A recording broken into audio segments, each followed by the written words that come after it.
enter Delhi, you're greeted by this giant mountain, which is the garbage mountain.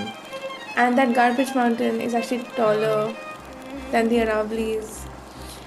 So the number of falcons being taken, apart from the fact that it's illegal by law, but it was just unsustainable. I wish people would ask more where our garbage is going. Working on conservation, it's not about telling them what to do. Rather, it is about putting all the cards on the table and making an enabling environment so they can decide what they want to do. In Doyang, and over there, people eat different kinds of meat than what we might be eating in Delhi, and that is fine. The issue only is what happens if it's unsustainable. You went on to work with WWF India, and they were Yeah. curious, being students themselves, how they could get to work for WWF as well.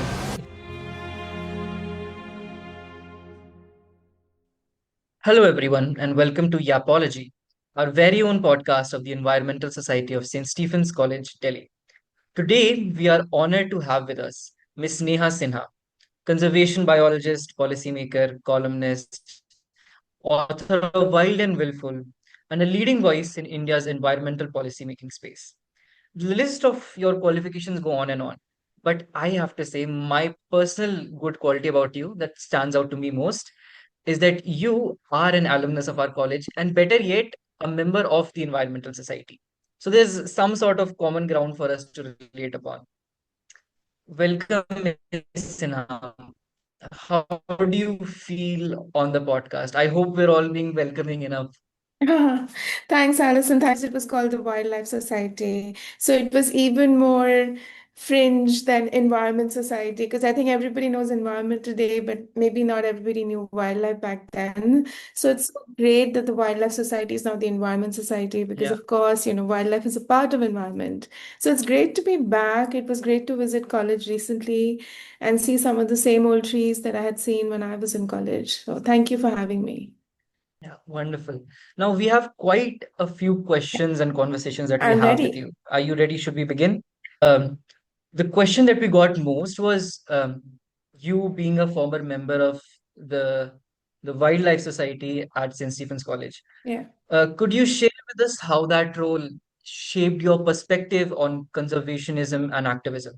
Yeah. So, when I was in college, we were so blessed that we had so many societies, right? So the really important ones were the Shakespeare Society or the, IDG, etc. But the Wildlife Society was still growing. And, it was so comforting to know that here's a group of geeks that kind of share the same interests as you do. And one of the best parts about college, and I always say this, is of course the academics and the beautiful campus. But for me, it's really the societies and the extracurricular activities and the people you meet who have the same obsessions as you do and the same passions as you do. Because isn't it great to find other people who care about an insect or a turtle? And we would have these little documentaries being shown, we would have talks, we would have walks around campus. And today everybody's talking about environment, but I like to believe the seeds of it went back to college when Wildlife Society was not that big. It was not the most famous society in college. But even if you find like 10 people who share the same interests as you, it really helps. It helps shape your mind, and it helps, when you change your career, because I also changed my career. I didn't start off as a conservationist or a conservation biologist, but sometimes when you are feeling a little uncertain about your work, you think back about those 10 people you met in college and how, others can share the same dream that you have. Yeah, I agree. Even today, the Environmental Society, it isn't really as big as Shake Sock or IDG, Yeah, but we recently went to meet the principal for a meeting with our society. And he did clearly say that our society plays a necessary role in yeah, the within the college community and with a lot of people. And you said that you shifted your career. The next question is relating to that. yeah. So you were doing journalism at the Indian Express. You moved into conservation and policy work. What caused this shift? What were the biggest surprises or challenges you encountered in your transition? Okay. So the first thing is I grew up in Delhi. I was born here. And I've always lived near the Delhi Ridge, which is actually near college. And I started noticing things changing and I was losing things in my life. So One was the house sparrow. So we would have the house sparrow nesting in our house behind my grandfather's paintings every year. And then one year they were gone and they never kind of came back. And the second were vultures. So my dad had his office in central Delhi. I had my school in central Delhi, and we would have these gigantic vultures just sitting on the terrace like every day, sunning themselves. And one day they were gone. And the word for this is solastalgia, when you have nostalgia or you have longing for something that's kind of gone forever. And I kind of realized something was wrong. And I think, the fact that India has the dirtiest rivers, we have an air pollution crisis, the fact that, we have incredible species, but they're not doing that well, right? This is a fact that really bothered me. And the second thing is, I used to cover environment at the Indian Express newspaper, and I realized all my stories were negative. Like they were all about pollution and poaching and degradation. And I was like, is this what I'm going to do? Am I going to just chronicle one loss after the other? Or is it possible for me to be part of the other side? Because conservation is actually social change. So if I want to conserve an animal or a habitat, I need to work with people. A lot of animal stories are the stories of people. So I wanted to see if I could make a difference. I had to go abroad to study conservation because you can't actually change your subject that easily here in India, which is a definite problem. So I want to tell all environmentalists who are listening that conservation actually needs different kinds of skill sets. So you don't have to study conservation science. You can also study law, you can study communication, you can study sociology because we have to work with communities as well. You can study a wide range of skills and then come into conservation because conservation actually has health, it has society, it has science, it has engineering a little bit, it has communication. So it's not necessary for you to actually do a degree in conservation science to be in conservation, but that's the field that I followed. I studied it, I came back, and I started working in conservation. You talked about working with people and doing community work. We were doing a reading on you as well. You worked in the Amur Falcon campaign in Nagaland. And as you were reading, I personally found something really interesting that you did really well communal work. You talked with churches, you talked with the local tribe people, and instead of villainizing them, you encourage them to work alongside you. So, how did that work go about? How did that feel working and talking with these people, explaining to them scientifically and all those other things? How did that go about? I have to say, college is in part responsible for exposing me to a wide variety of people from India. So, when you were in college, you realize that there are people live differently and speak differently and have different customs from different parts of India. So, even though many colleges might have similar castes and communities, in Stevens, that was not the case. So, you had people from Northeast, you had people eating different kinds of meat, you had people from South India, from North India, from West India. And therefore, by the time I came into conservation, I already had a very nice set of friends who always told me very different stories about where they were from. And this really helps in building tolerance. So the most important thing I want to say that working with people or working on conservation, it's not about telling them what to do. Rather, it is about putting all the cards on the table and making an enabling environment so they can decide what they want to do. So this was a tribe of people or a couple of tribes of people who were eating Amur falcons and selling Amur falcons. So hunting is actually banned in India. You can't actually, it's illegal. But I'm not going to go in there and say, I'm going to throw you in jail for, breaking the law. That's not the point of it. It has to be something that is locally accepted and locally honored by people, which is why we spent a lot of time in just confidence building measures and talking to each other. And this is a place in Nagaland, in Doyang. And over there, people eat different kinds of meat than what we might be eating in Delhi. And that is fine. The issue only is what happens if it's unsustainable. So the number of falcons being taken, apart from the fact that it's illegal by law, but it was just unsustainable. And the reason I was very interested in this is because I felt so bad for this little bird that kind of nobody else cared about at that point. But when I say nobody else, I mean the authorities were not really interested because they are concerned about tigers and rhinos, that kind of the big animals that are more famous. And I worked with this wonderful lady called Bano Haralo from Nagaland, who really is a community champion. And I also worked with some great young people, Roko and Ramki, etc., who helped in creating this community of people who were interested in the welfare of an animal that or bird that nobody else had heard of. And I'm also interested in conservation to talk about lesser known species because it's not always about the species that are famous. So, even in conservation, just like in other fields, some things are more famous than others. Now, the point is, everything deserves a place on Earth. It's not just the tiger or the rhino. The Amur Falcon also deserves to have safe passage to India. It actually comes from Siberia, Russia, and it stays in Nagaland and Assam and Manipur for about a month, where it fattens up and then it crosses the Indian Ocean to go to Africa. It's a very long journey that this little falcon is making. And to me, that's fundamentally very important to talk about the conservation of species that people don't know about, and also conservation of species that people might never see. That's another one. So people want to conserve the house sparrow because they know it. They've seen it in their homes, but they might never have seen an Amur falcon or a hornbill that's found in Arunachal Pradesh. But that doesn't mean it's not important to save those birds as well. Yes, as we were reading about the campaign, it was really quite impressive and inspiring. I personally like the part um, where you try to involve churches in Nagaland, them having a lot more Christian population, and then the churches in turn teaching and preaching that even the Amur Falcon is a gift of God. And like you said, every creature deserves a place on this earth. So I Yeah. found that really inspiring. You used every part of community. That was really inspiring.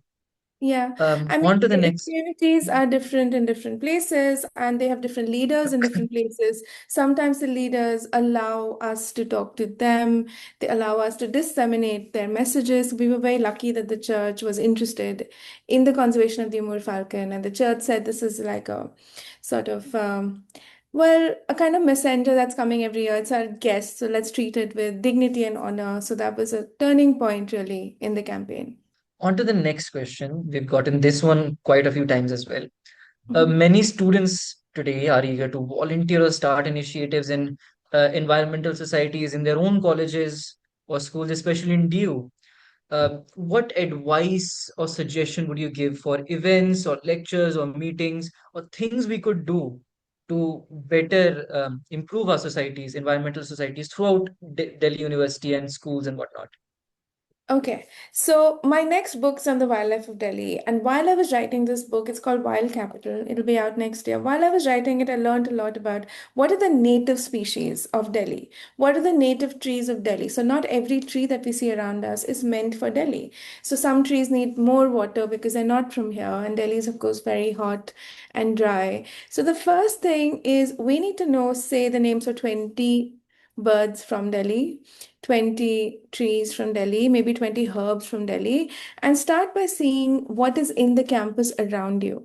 I think the most beautiful part about nature is you don't have to look at a screen, you have to go outside. So find an expert who can do a bird walk or a tree walk or an insect or even a mushroom walk in the monsoon, and let everybody just start walking. Once people start walking and seeing something and identifying something, that really, builds the tribe. And we do a lot of bird watching trips in Delhi, and it's always full of people who are interested and people who really want to go outside. So I would say start by building through the walks instead of trying to build it through the screens and the talks and the expert lectures. Try to do it from the other way, which is going out first, doing maybe a tree census, what are the trees you have on campus, or maybe a bird list, and then start building up by doing documentary screenings, getting your experts to come and talk. And then is it possible for the college or the campus to adopt a particular thing? It could be adopting a local wetland, it could be adopting a bunch of trees, it could be adopting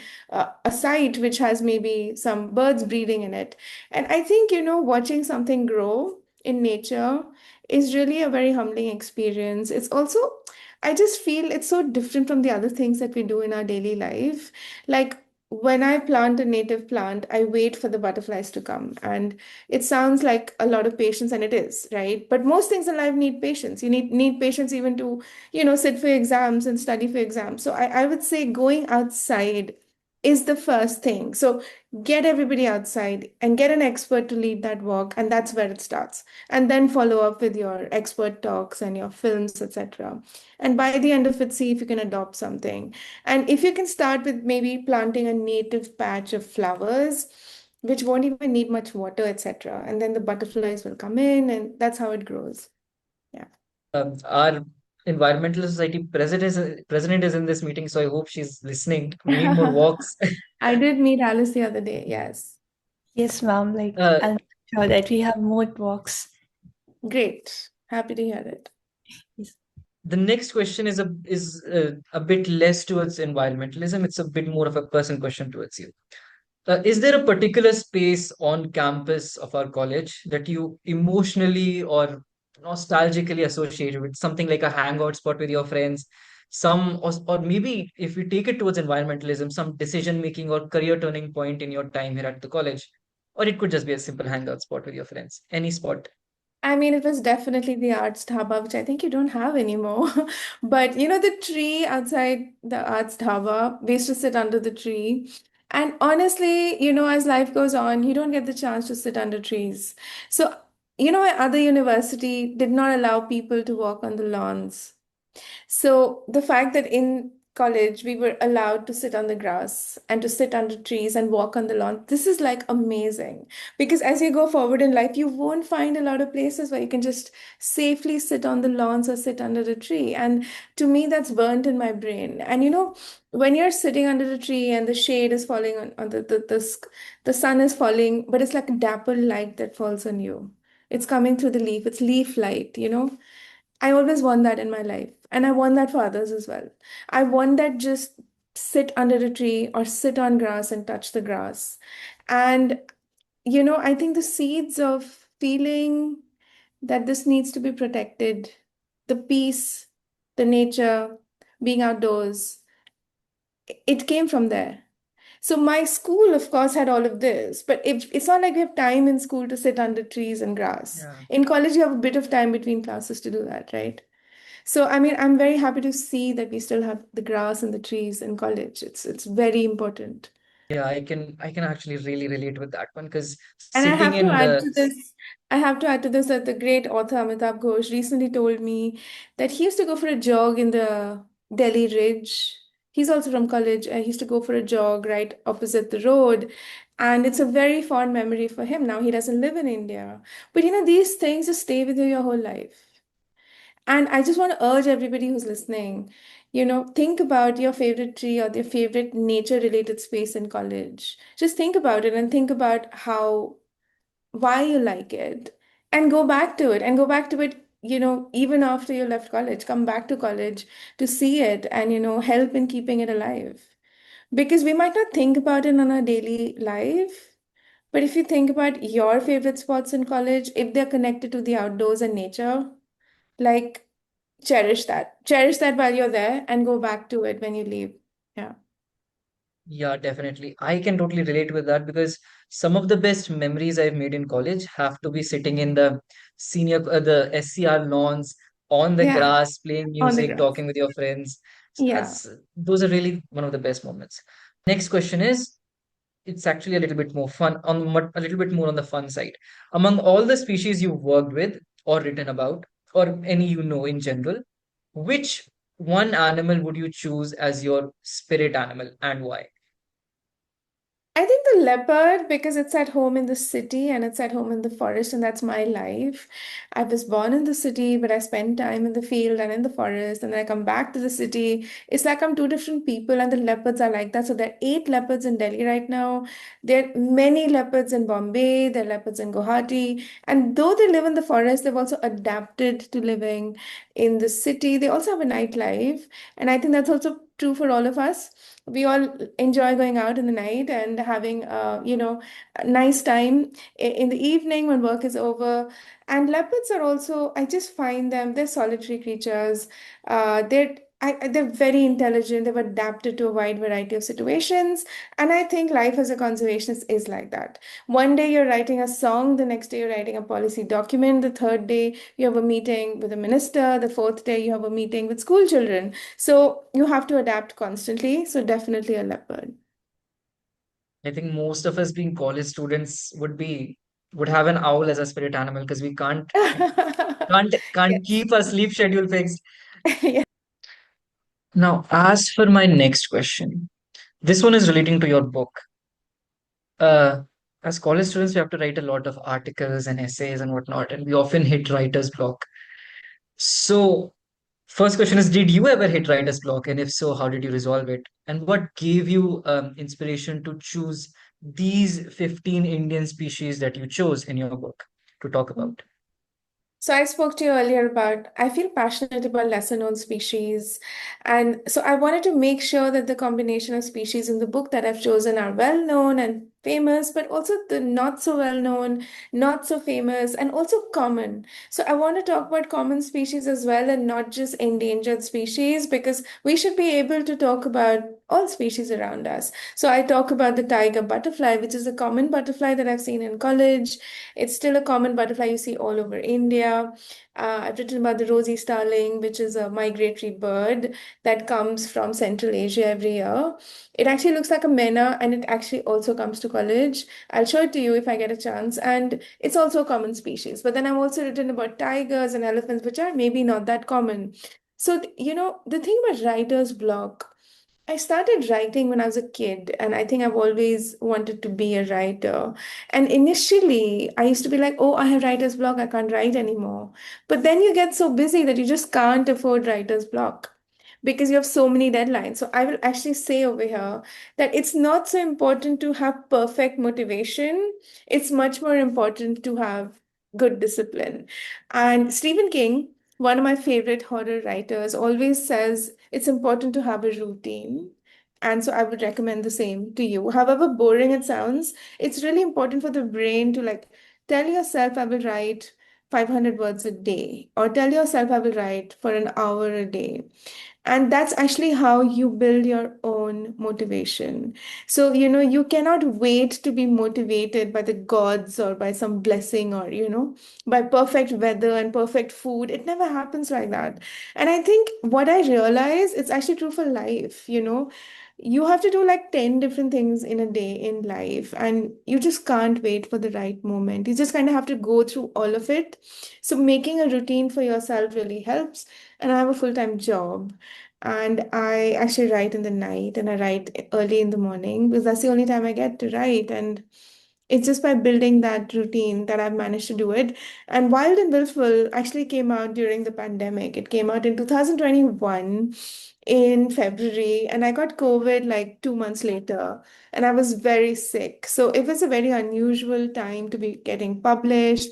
It was an unusual time for all of us, and also tragic and extremely challenging. So I think what I'm trying to say is people still did write books, at that time, and people survived that. So I think it's all about finding the routine. It's always possible. And when you have your, paper to give in and your articles to write, uh, just do it. It's better to have an imperfect draft than to have the perfect draft that never comes, right? And the another nice thing about writing is that you can actually revise what you've written. So, get the draft out there. That's the most important step. And then, keep revising it depending on how much time you have. Yeah. As for the next question, it's something a lot of us are in quite a need of for an answer. The air pollution crisis in Delhi. It's become an annual concern for us now, especially for people who come from other cities, come here, get sick, keep on coughing. It's really harmful. So, from Yeah. your policy and ecological perspective, what long-term interventions and what student-led initiatives or maybe even any minor things that we as students could do that could genuinely improve the situation? Hmm. So the issue is structural. The issue is that crops are being sown twice a year. Earlier, it was not like that. Earlier, it was once a year crops. Now you have crops twice a year. So the farmer is able to, he has more chemicals and more water to be able to grow crops twice a year. And then he has to cut the crop really fast and therefore he burns it. And that causes pollution. But then we already have other sources of pollution as well, which includes all the vehicles that we have in Delhi, which includes the burning of leaves, which also includes dust and other particles in the air. And then winter sets in and, the air changes and pressure changes and it all kind of comes together. You have Diwali where people are still bursting crackers even though people are sick. So obviously it's a whole cocktail of issues. But if I were to talk about just crop burning, it's really important to not blame the most disadvantaged over here. And a lot of farmers are disadvantaged. I mean, they come from very different income classes, but Yeah, generally speaking, we need to find a smart solution. What can we do to harvest the stubble? And what can we do to use that biomass for something productive? Because what we need to do is a Shark Tank situation in which you are able to create innovations so that the crop can be cut on time using the proper machinery and then that biomass used for various things. It could be used to make other things, it could be used for fuel, it could be used for any other product, it could be used for packaging products. And the problem is we haven't been able to find the supply chain that does this fast enough. But I think it's an opportunity. This is a question for innovators, and this is where the government needs to open up for more PPPs, public-private partnerships, to be able to call for this kind of innovation. The second thing, of course, is about our local environments. And locally, I want to say it is very important to keep green belts because, trees do absorb dust pollution, noise pollution, and of course, they clean the air. It's not that trees can clean the air to some amazing degree. So if you have this much air pollution, it can't just magically get solved if you have trees, but they do buffer us. They do buffer us from dust and noise, which are the other impacts of, living in a city. And it is also important for us to have very good best practices when we're doing construction. So I've grown up in this city, and I think one of my memories from summer is the sound of marble getting polished and construction, it just yeah, never goes away. And I'm sure you're feeling the same, that yeah, uh, there's always the sound of construction, but it's always construction. So where is the construction dust going? It goes into the air. It has to be covered. It has to be properly managed. We need gold standards.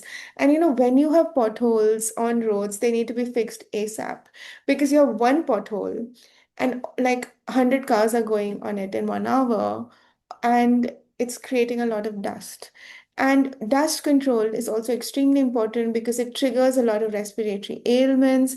The number of cars is another issue. I think second cars in the same family need to have more taxation. Mamdani has just come to power in New York and he's speaking a lot about taxing the super wealthy. And this is something we don't talk about enough in India.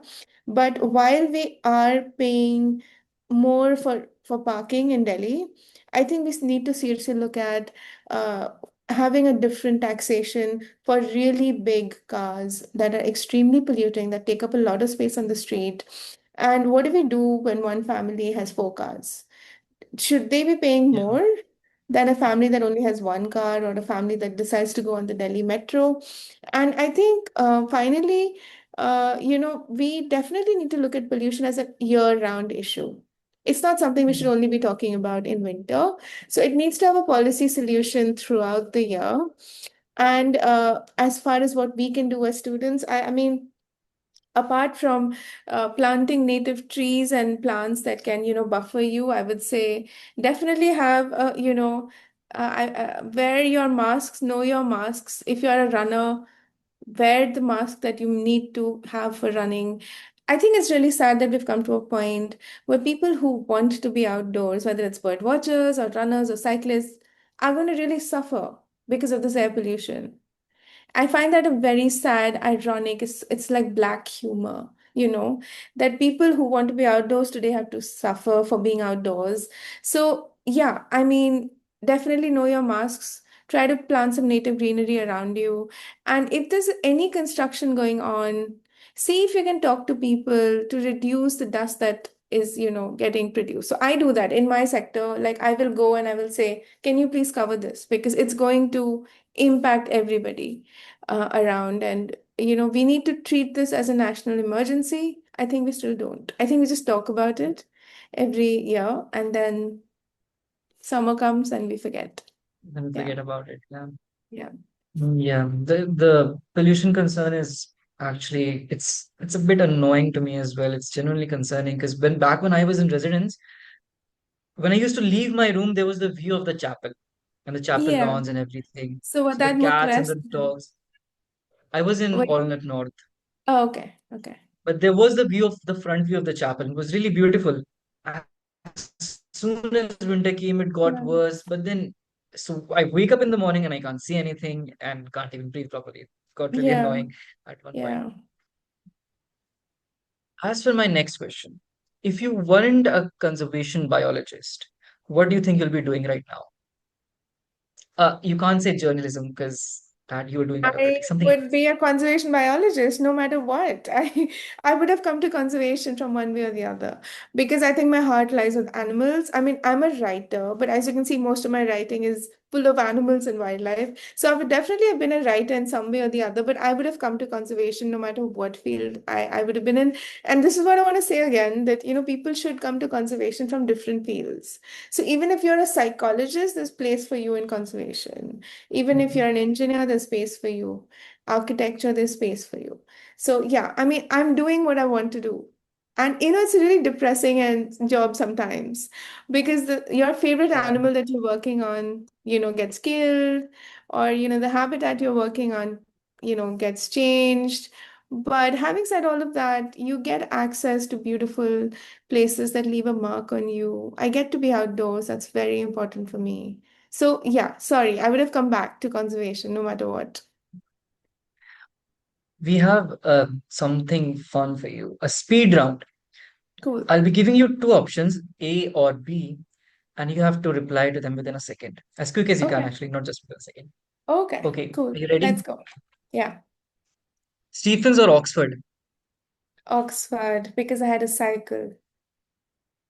Forest trail or a coastal beach walk?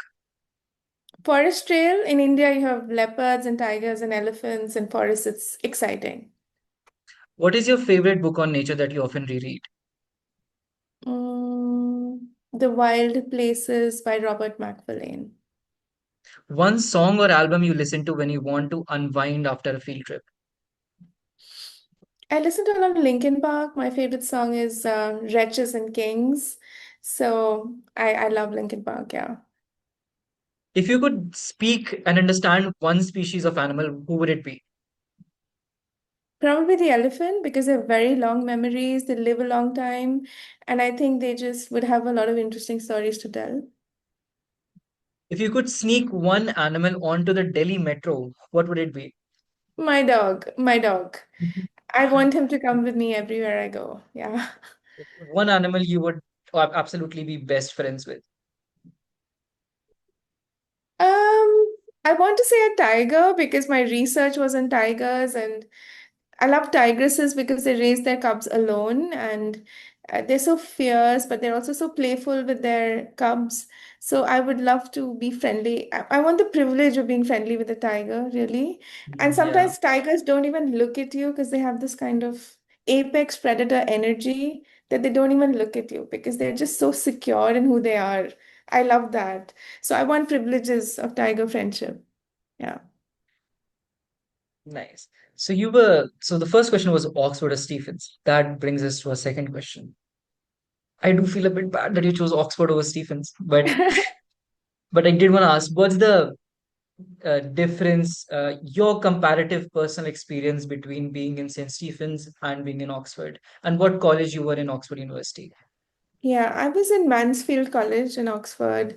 I studied conservation. So the reason I picked Oxford is because it's bigger, it's a town, right? And I had Yeah. a cycle, and I can't cycle so easily in Delhi. I feel like I'll get run over.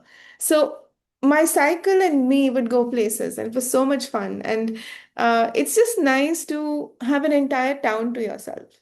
So imagine if Stevens was an entire town, then I would have said Stevens. So just said there were more places to explore.